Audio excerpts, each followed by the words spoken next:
O dabar trumpam grįžkime į Čikagą, Balzeko lietuvių kultūros muziejų, atidarytą prieš beveik 60 metų, 1966-aisiais, visuomenės veikėjo Stenlio Balzeko iniciatyva.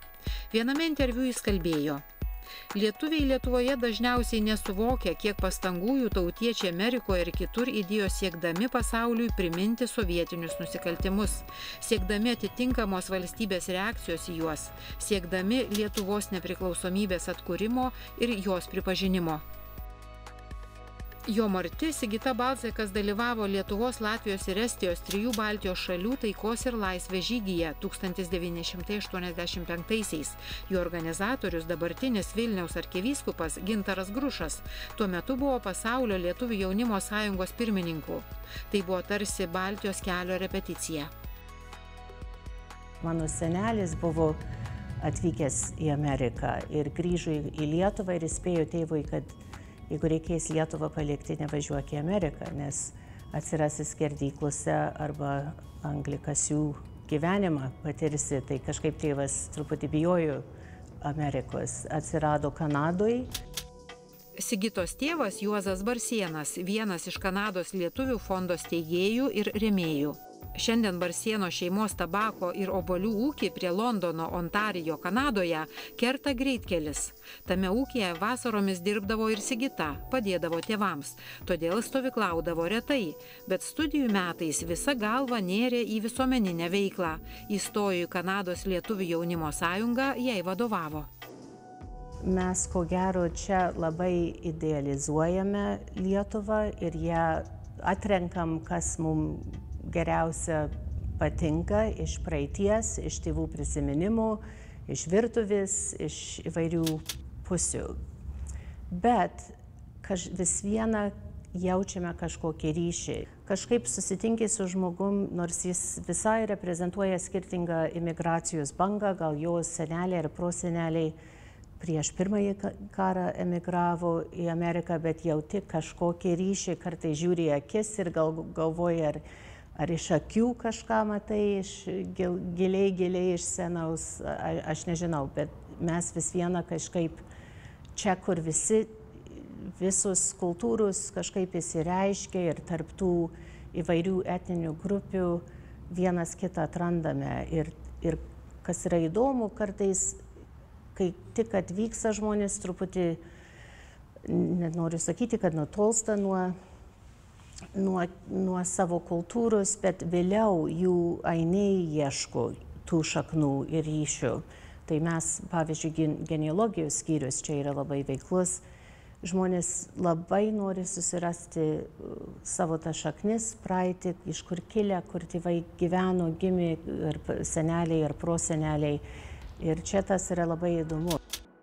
Muziejaus įkūrėjas, sėkmingas verslininkas, kolekcininkas ir mecenatas, pirmos kartos išeivis Stasys arba Stenli Balzekas, ieškantiems savo šaknų, siekė suteikti žinių apie Lietuvos kultūrą ir istoriją. Jo sūnus Australijoje jaunimo pasaulinėme kongrese susipažino su Sigita. Mes esame namai toli nuo namų kažkam. Ir aš angliškai sakyčiau home away from the homeland, kad yra tokia vieta, į kurią žmonės kažkaip liktai grįžta. Ir aš jaučiu, kad muziejaus tikslas yra dalinai užtikrinti, kad tie žmonės, kurie nori susirasti savo lietuviškus tokius pagrindus ar tas šaknis, rastų kaip ir namus, kad būtų tikras sugrįžimas jiems. Bet iš kitos pusės mes turime labai didelį uždavinį nuo pirmųjų dienų, būtent informuoti Amerikos publiką apie Lietuvą. Amerikiečiai apie, pavyzdžiui, ukrainiečius nežinojo, kad Ukrainas yra didelė šalis ir kad viena iš didžiausių Europoje, ir dabar mes turime atsakomybę informuoti juos, kas yra lietuviai, kuo jie skiriasi. Didmiestį Čikagoje čia didžiausia iš tikrųjų yra lietuvių gyventojų, tas didžiausias skaičius Čikagoje ir apylinkėse. Ir nežino. Ir ateina žmonės čia ir klausia, kas, Lithuania, Lutheran, kas jūs čia per žmonės, kas tas Lithuania. Tai dabar nežino. Mūsų užduotis yra daugiau atsisukti į Amerikos visuomenės pusę, į bendrąją Ameriką, kad žinotų, kas Lietuva yra. Vienu laiku kažkaip mes nustatydavom, kad kalba yra tas, kaip sakant, tautiškumo ženklas. Ir kalba yra nuostabiai svarbi, ji graži ir ją reikia branginti, bet širdis, lietuvių širdis, aš jums pasakysiu vieną anekdotą, atėjo žmogus, gal prieš metus atnešė portretą senelių.